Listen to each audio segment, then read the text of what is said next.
Hello students, in this lecture I am going to discuss about piping and instrumentation diagram. So as you can see, this is the piping and instrumentation diagram. So actually let me discuss what is P and I diagram. So this P and I diagram, or you can say piping and instrumentation diagram, it is a graphic representation of a process system that includes piping, vessels, control valves, then instrumentation and other process component and equipments in the system. This PNID is a primary, or you can say it is a primary schematic drawing which is used for laying out a process control system's installation. This PNID is crucial in all stages of process system development and operation. So what is the use of this PNID diagram? This piping and instrumentation diagram, it is a vital tool for a plant designer.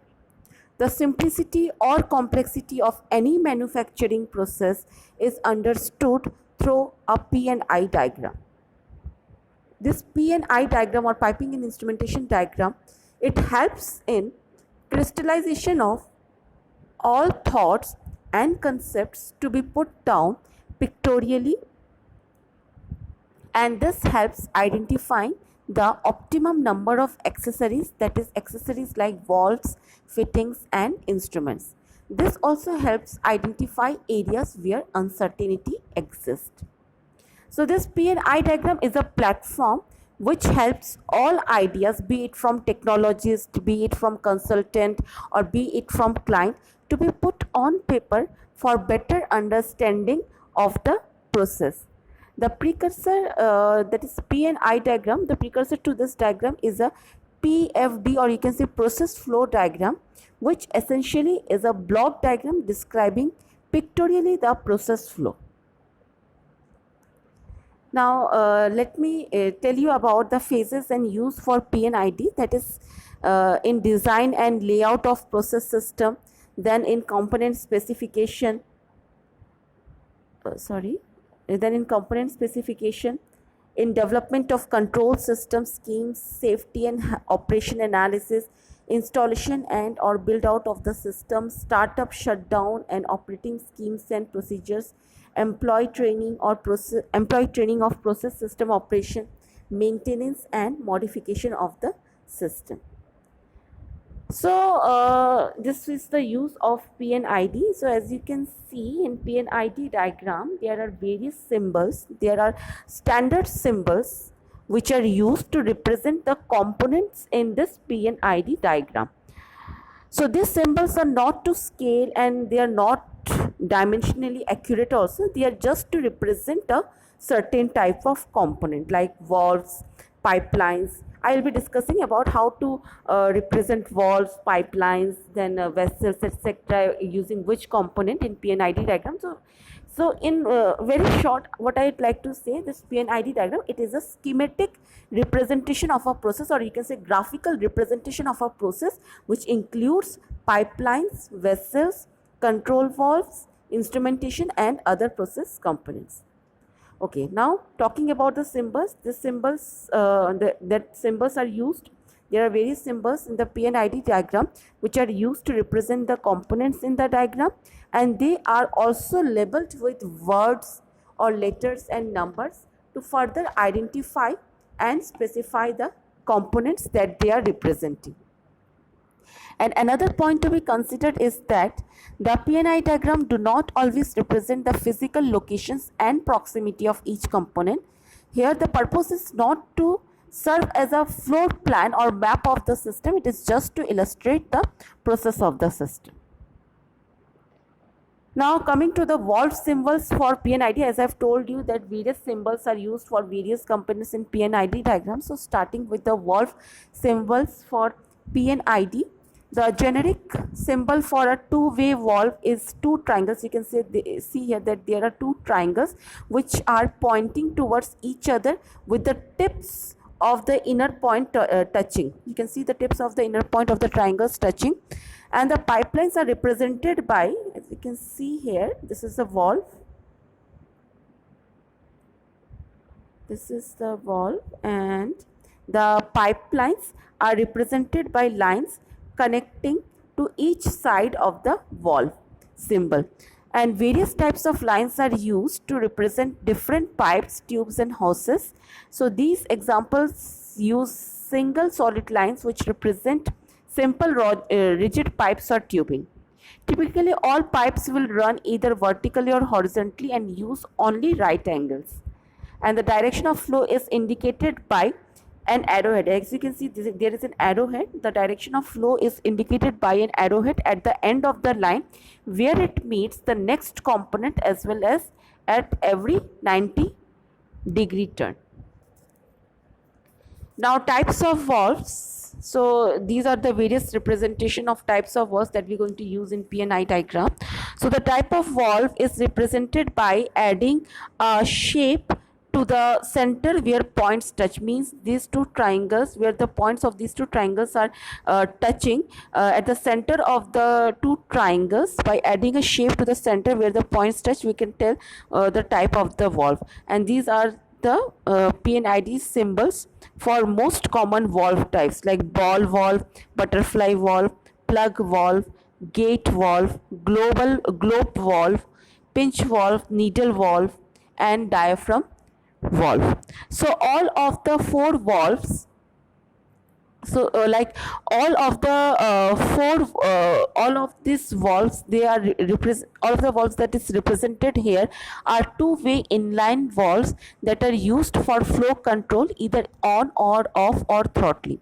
For multi-port valves such as three-way valve and four-way valve, the structure of the symbol is similar, having a triangle to represent each port or way. So this is the three-way valve having three triangles, four-way valve having four triangles. So these are the P&I diagram, P&ID symbols for the two-way, three-way and four-way valves. Now three-way and four-way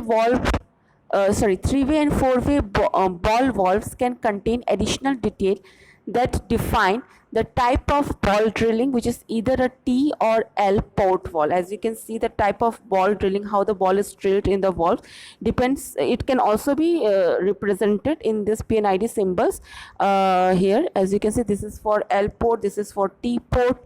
So this three-way and four-way ball valves can contain additional details which define the type of ball drilling, which is either T or L port ball. And another detail that may be represented in this diagram is the flow path in the non-actuated or de-energized state, and this is shown by the small arrow that is next to the symbol. As you can see, the small arrow which is next to the symbol. And there are a multitude of other valve types as well. So these are some of the P&ID symbols for the other valve types. Now coming to the next, that is type of actuator. So just wait a minute, here I have not shown. Okay, I'll be showing here. Okay, type of actuator.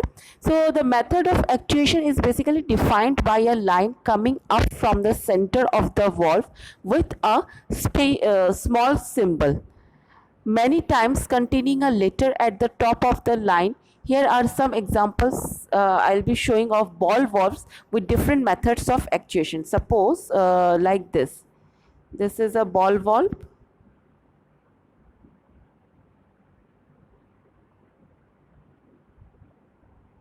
So this is a ball valve, and as I've told you, the method of actuation, it is defined by a line coming up from the center of the valve with a small symbol.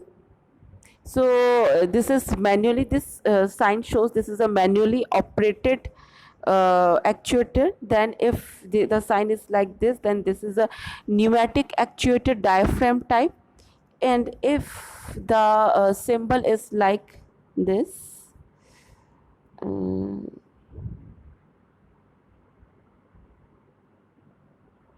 the symbol is like this, then it is pneumatic actuator rotary piston type. For electric actuator, the symbol is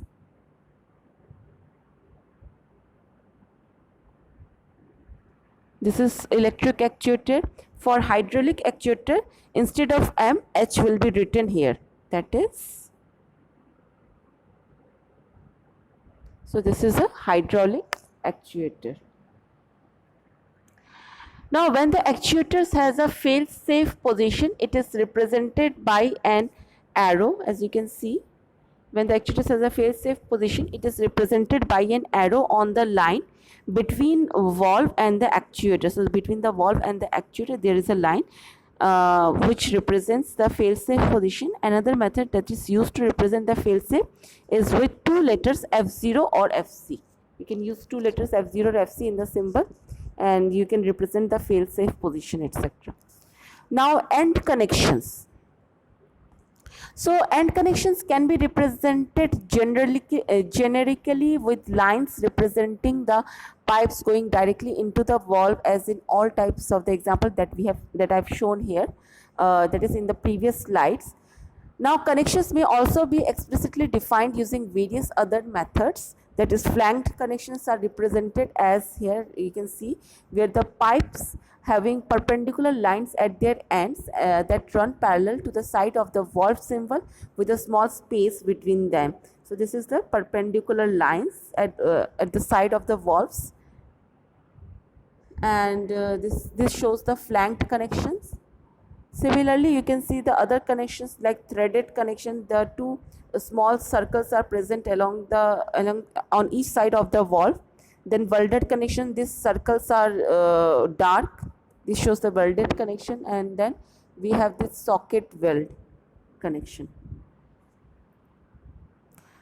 Now, standardization. Now, the International Society of Automation has defined a standard for P&ID, and the standard is ISA 5.1/2009 and is available on the ISA website. And despite the fact that there is a strict set of standards defined for these symbols, you will find various types of representing certain valves, various types of symbols, various ways of representing certain valves. So again, I am repeating what I am trying to say. Even there is a strict set of standards defined for these symbols. You will get to see various ways of representing certain symbols. You will find that there are blatant discrepancies between some valve types across various libraries, industries and companies, and this issue is not that problematic since all the components are also described by text, a part number, a tag number, and are defined in detail in a key or legend that goes along with the drawing. So we'll continue with the same P&ID diagram, and we'll see certain more other symbols of the other components that are used in P&ID diagram. I'm ending this class here. Thank you.